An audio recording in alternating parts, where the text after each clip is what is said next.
ആരാ വരുന്നേ? അത് നമ്മുടെ കമലാസനല്ലേ? കമലാസനൻ പേർഷ്യന്ന് വരുന്നേ.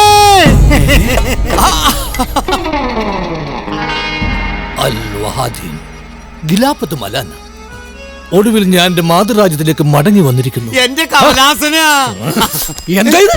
വൃത്തികെട്ട ഇന്ത്യൻ വേർപ്പിന്റെ നാറ്റം എന്റെ പുറത്ത് വെച്ച് തേച്ച് എന്നെ അപമാനിക്കുന്നുവോ? മാഫി മുഷ്കിൽ, എന്തൊരു മുഷ്കിൽ വേണം.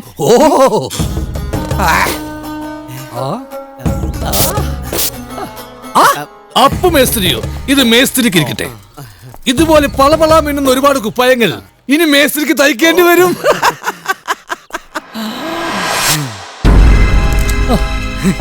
എന്നാ ഇത്? പണ്ട് വിശപ്പടക്കാൻ വേണ്ടിട്ട് രണ്ടുണ്ടം പോലും ഒരു പാലും വെള്ളവും കടമായിട്ട് ചോദിച്ചപ്പോ മുണ്ടുപൊക്കി കാണിച്ചവനാണ് നീ. ആൽഗുൾത്ത് ഗറാമി, നീ കാശ് എന്താണെന്ന് കണ്ടിട്ടുണ്ടാ? പേർഷ്യയില് പാല് വിൽക്കുന്ന ഷേക്കുമാര് പോലും എന്നോട് ഇമാതിരി പെരുമാറിയിട്ടില്ല. ഷേക്കുമാര് പാല് വിൽക്കൂ? പിന്നെ കേട്ടിട്ടില്ലേ മിൽക്ക് ഷേക്ക്? എന്റെ അമ്മോ, ഞാൻ എന്താണ് ഈ കാണുന്നത്? അല്ലത്തും അബക്രുവ എന്ന് വെച്ചാ ദൈവത്തിന് നന്ദി.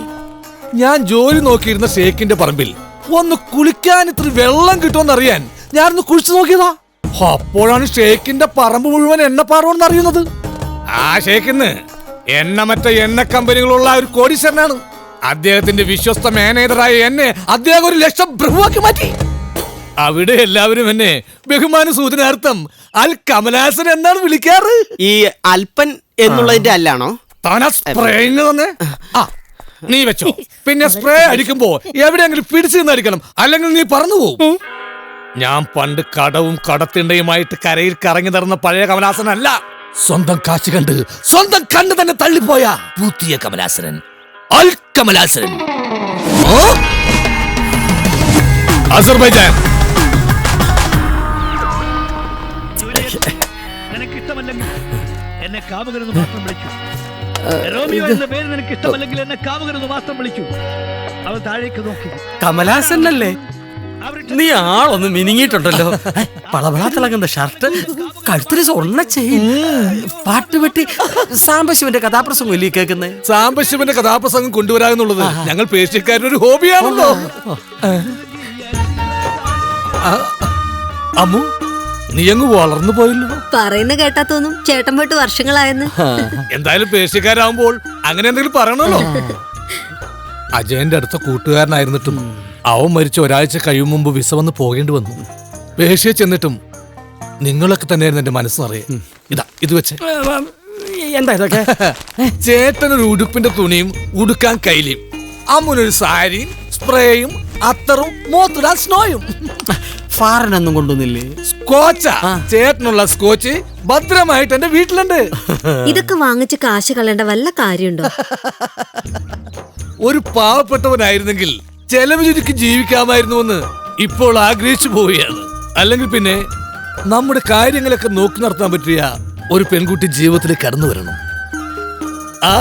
സമയം വരുമ്പോ എല്ലാം ആലോചിച്ചല്ലേ പറ്റൂ.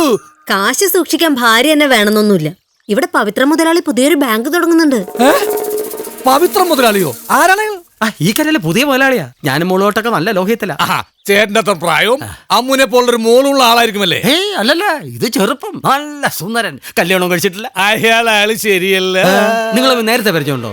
ഇല്ല, പക്ഷെ അയാൾ ഒരു ബ്ലേഡ് കമ്പനിയല്ലേ തുടങ്ങാൻ പോകുന്നത്. അത് ഹറാമാണ്. നിങ്ങൾക്കറിയാമോ, പണ്ടൊരു അറബി ബ്ലേഡ് കമ്പനി തുടങ്ങിയതിന്റെ നാണക്കേടില്ല ഇപ്പോഴും അറബികൾ തലവഴി മുണ്ടിട്ട് നടക്കുന്നത്. കൂടുതൽ കാര്യങ്ങൾ അയാളെ നേരിട്ട് കണ്ടതിന് ശേഷം പറഞ്ഞു തരാം.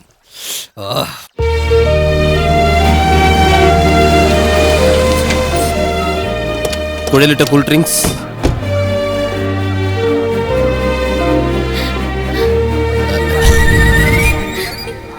അതിനിടയ്ക്ക് എത്തിയോ?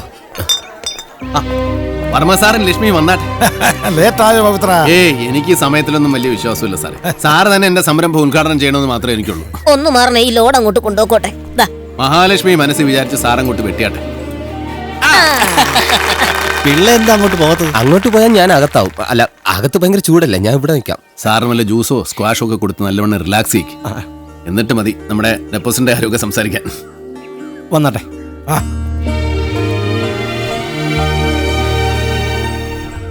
ഉദ്ഘാടനമൊക്കെ കഴിഞ്ഞോ? നല്ല ആൾക്കാരാ. എന്റെ അമ്മു, കാര്യങ്ങളൊക്കെ കാലേ കുട്ടി വന്ന് മംഗളമാക്കി തരേണ്ട നിങ്ങളൊക്കെ ഇപ്പോഴാണോ വരുന്നത്? ഇതാരാ? ഞാൻ കമലാസനൻ. കമലഹാസനോ? കമലഹാസനല്ല, കമലാസനൻ. എനിക്ക് നിങ്ങളോട് കുറച്ച് കാര്യങ്ങൾ ചോദിച്ചറിയാനുണ്ട്. ഇന്നാള് പേർഷ്യായി എന്ന് വന്ന കമലാസനൻ മുതലാളി. ഞാൻ മുതലാളി അങ്ങോട്ട് വന്ന് കാണാനിരിക്കായിരുന്നു. ഈ കരക്കാർക്ക് മുഴുവൻ മുതലാളിയോട് ഭയങ്കര അസൂയ. അവര് പറയുന്നത് കേട്ടപ്പോ മുതലാളി ഇത്രയും സുന്ദരനാണെന്ന് ഞാൻ വിചാരിച്ചു. എടാ മുതലാളിക്ക് ഒരു കസേര വേണ്ട വേണ്ട, മുതലാളിക്ക് എന്നോട് എന്താ ചോദിച്ചറിയാനുണ്ടെന്ന് പറഞ്ഞു. ഒന്നും ചോദിച്ചറിയാനില്ല. നിനക്കെന്തൊക്കെയോ ചോദിക്കാനുണ്ടെന്നല്ലേ പറഞ്ഞു? ചോദ്യം കമല. അല്ല, ഇദ്ദേഹത്തെ പോലൊരു ജെന്റിൽമാനോട്. അല്ല, ഈ മഹാലക്ഷ്മി നമ്മയുടെ പേരാണോ? ഓ, ഇത്രേ ഉള്ളോ? മഹാലക്ഷ്മി എന്ന് പറഞ്ഞ ഐശ്വര്യത്തിന്റെയും പണത്തിന്റെയും ഒക്കെ ദേവതയല്ലേ? അതുകൊണ്ടാണ് മഹാലക്ഷ്മി എന്ന് ബാങ്കിന് പേരിട്ടത്. പിന്നെ എത്ര രൂപയാ മുതലാളി ഡെപ്പോസിറ്റ് ചെയ്യാൻ പോകുന്നത്? ഞാനൊരു 1.5 ലക്ഷം രൂപയാണ് ഡെപ്പോസിറ്റ് ചെയ്യാൻ ഉദ്ദേശിക്കുന്നത്. എന്റെ മഹാഭാഗ്യം. 1.5 ലക്ഷം രൂപയോ? കമലൻ 1.5 ലക്ഷം രൂപയാ ഡെപ്പോസിറ്റ് ചെയ്യാൻ പോകുന്നത്. ഇവനെ ഈ കരക്കാരുടെ അഭിമാനമാ. കണ്ടു പഠിക്ക്. മുതലാളി, SP സാർ വിളിക്കുന്നു. നിങ്ങൾ കാശുമായിട്ട് കൗണ്ടറിലോട്ട് ചെല്ലും. ഞാൻ ഇപ്പൊ വരാം. അമ്മു, കമലാസനൻ സാർ ഒരു ബുദ്ധിമുട്ട് വരാതെ നോക്കിക്കോളാം കേട്ടോ.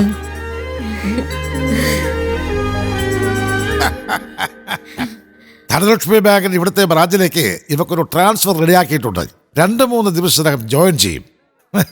മഹാലക്ഷ്മി ഇപ്പോഴും നിന്നെ തന്നെ കെട്ടുമെന്ന് പിടിവാശി തന്നെയാണ് നിൽക്കുന്നത്. നിന്റെ മനസ്സിൽ ഇപ്പോഴും അവളുണ്ടെന്ന് എനിക്കറിയാം. അതല്ലേ അവളുടെ പേരിൽ തന്നെ ഈ ബാങ്ക് തുടങ്ങിയത്. ഞാനായിട്ട് അതിനെതിരെ നിൽക്കുന്നില്ല. നമുക്ക് ഈ കല്യാണം അങ്ങ് നടത്താം. കല്യാണം ഉടനെ നടത്താൻ തനിക്ക് പ്രത്യേകിച്ച് അസൗകര്യമൊന്നുമില്ലല്ലോ. എന്താ പവിയേട്ടനൊന്നും മിണ്ടാത്തത്? ഞാനിപ്പോഴും സാറ് പറഞ്ഞ ഷോക്കിന്ന് എനിക്ക് പ്രത്യേകിച്ച് അസൗകര്യങ്ങളൊന്നുമില്ല. എന്നാൽ കുടുംബക്കാരുമായിട്ട് കൂടി ആലോചിച്ച് ഒരു മുഹൂർത്തം ഫിക്സ് ചെയ്ത് ഞാനിങ്ങോട്ട് വരാം. ഈ നാടൊന്ന് ഇളകണം. അത്രയ്ക്ക് ഗംഭീരമായിട്ട് നമുക്ക് ഈ കല്യാണം നടത്തണം.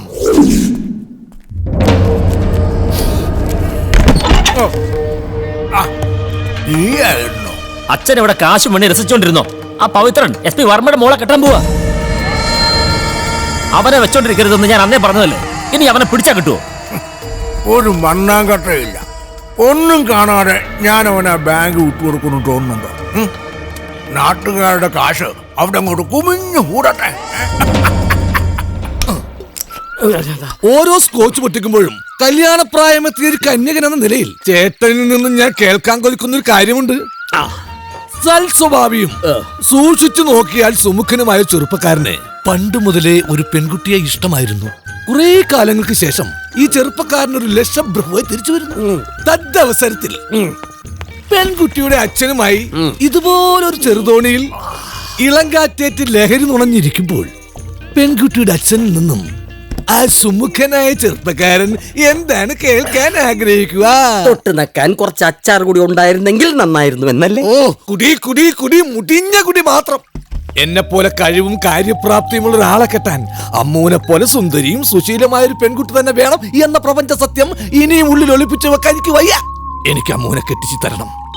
തരില്ലേ മാമ? അച്ഛൻ എന്തൊക്കെ പറഞ്ഞാലും ഞാൻ ഈ കല്യാണത്തിന് സമ്മതിക്കില്ല.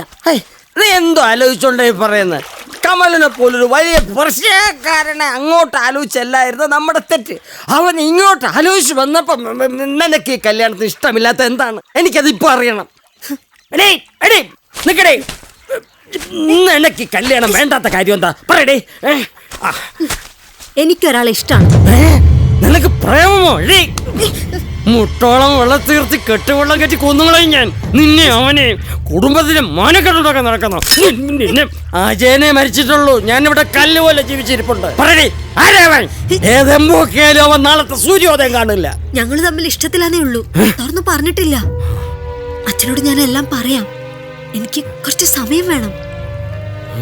അതല്ല, എനിക്കിഷ്ടമില്ലാത്ത കെട്ട് നടത്താനാണ് അച്ഛന്റെ തീരുമാനമെങ്കിൽ വല്ല കായലും ചാടി ഞാൻ